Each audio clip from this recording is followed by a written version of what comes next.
I always start one of my guitar builds by making the neck. In this case, I'll be using Eastern Rock Maple for the main neck shaft. After preparing the neck blank, I clamp it down to my CNC table and carve out the basic shape. Then I set the neck aside and focus on the fretboard. Here I'm cutting the slots and drilling the holes for the marker dots. A perfect 16-inch radius is carved using my CNC machine. After installing the truss rod, the fretboard is then glued and clamped into position on the neck. At this stage, the neck is still pretty rough, but I can set it aside now and start working on the body. For the top of this guitar, I'm going to use walnut, so I selected a nice board from my stash, which I'll resaw into a book match top. This is how the top looks after book matching with my bandsaw and then running it through the planer to get it nice and flat. The center gluing edge was run over my joiner blades, and then the two were clamped together with wood glue.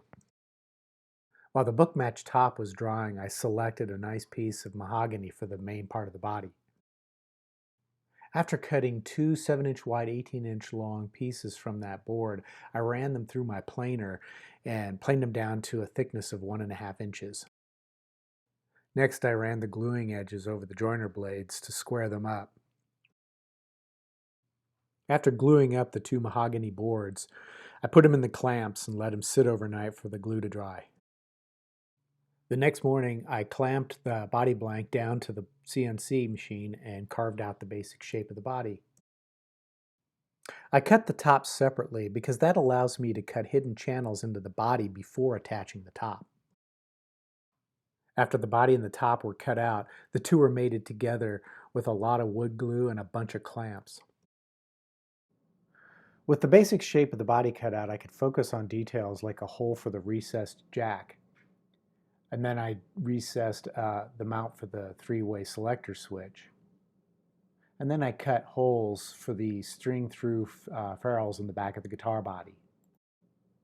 Next, I carved some basic contour angles just to make the guitar a little bit more comfortable to play. These were done using carving files as well as a drum sander attachment on my drill.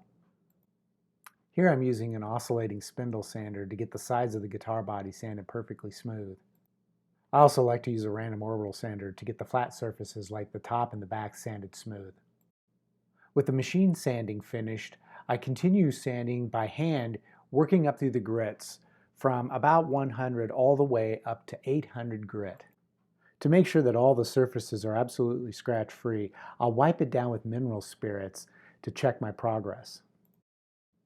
My all-time favorite finish is to use about a cup of tung oil with a tablespoon of Japan dryer and then about 2 tablespoons of mineral spirits to thin it to the right consistency. Here I've applied this finish to half of the guitar body, and you can see how it brings out the wood grain very nicely. After I wipe on a coat of the tung oil, I'll hang up the guitar and let it dry for about 12 hours before I continue to apply additional coats. And this is how the fourth and final coat of tung oil looks after it's been applied to the body. While the body is hanging up to dry, I can focus my work on the guitar neck. And these are just some of the tools that I use to fine-tune that back carve to perfection. As you can see in this photo, the neck is a little bit too large to fit down into the pocket, so I have to sand it to get it to fit properly. I use a simple homemade sanding fence so that I can sand down the width of the neck heel until it fits into the pocket on the body. When I do this, I have to make sure that the sides of the neck remain square with the bottom of the heel, otherwise there'll be gaps. This fence allows me to do that. And after about 10 minutes of sanding, you can see the neck fits nicely into the pocket. The neck is sanded exactly in the same method as the body was sanded. I start with about 80 grit and work all the way up to 800 grit, and then I start applying that same tung oil finish I did on the body, and this is how it looks.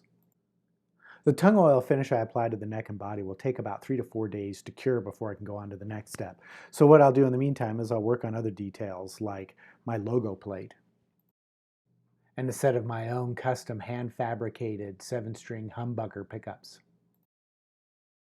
After the tung oil finish that I applied to the body and the neck had been allowed to cure for 3 or 4 days, it was time to do a little bit of wet sanding. So I used some 600 grit and finished with 1500 grit wet dry paper. And for a lubricant, I used odorless mineral spirits. A quick trip to the buffer put a nice satin sheen on the surface of all the wood. I used Menzerna coarse compound followed by Menzerna very fine compound to give the surface of the wood a nice polish. Finally, I wiped down a little bit of Howard's Feed and Wax, which helps to bump up the shine a little bit as well as increase the appearance of the grain's depth. The assembly phase of building this guitar starts with installing the frets, and of course that means I have to radius the fret wire in order to match the radius of the fretboard. After radiusing a long strip of fret wire, I cut each fret to the exact length that it needs to be. Since the fret slots on my fretboard stop short of the sides, I like to grind off part of the tang on each end. I prefer to press in the frets rather than to hammer them in place. Next, I used an angled file to bevel the edges of the frets.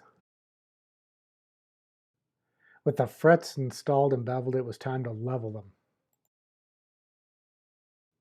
The process of leveling the frets puts a flat top on them, so I have to go back in and crown them over. So I'll use a 3-corner file followed by a diamond crowning file to make everything rounded and smooth. And then I like to use a fret rocker just to double check my work. At this stage, there's usually a burr at the ends of the fret wire, so what I need to do is take a very small file and clean up that burr. The frets are now level, crowned, dressed, and polished.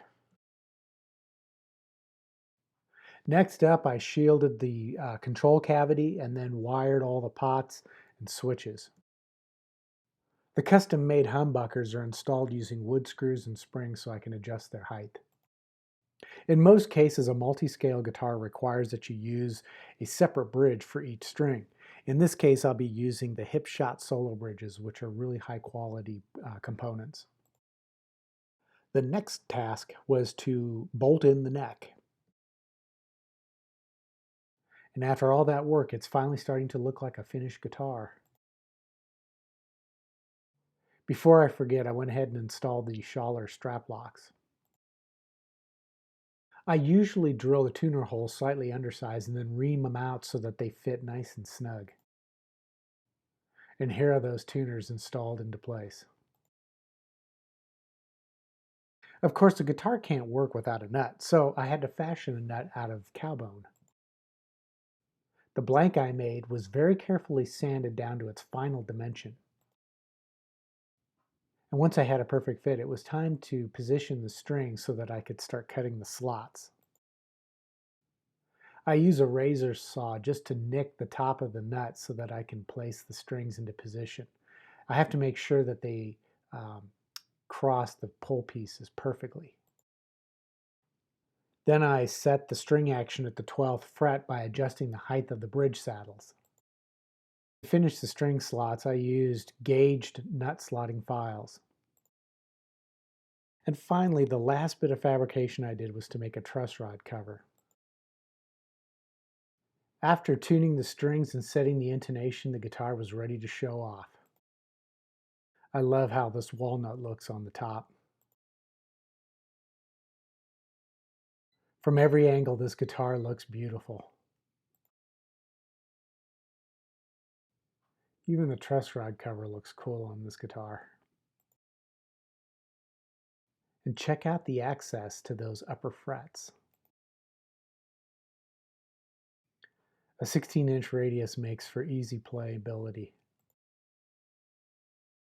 And of course, blind fret slots mean no fret tanks sticking out of the sides of the fretboard. Those hip shot solo bridges are made from really high quality materials, which means excellent tone and sustain. Even the back of this guitar looks really nice. There's just something nice about how walnut, mahogany, and maple go together. And that neck is flamed hard maple, not soft maple. and gato tuners will ensure perfect tuning stability. I hope you enjoyed watching me build this guitar as much as I enjoyed building it. And of course, there'll be more down the road.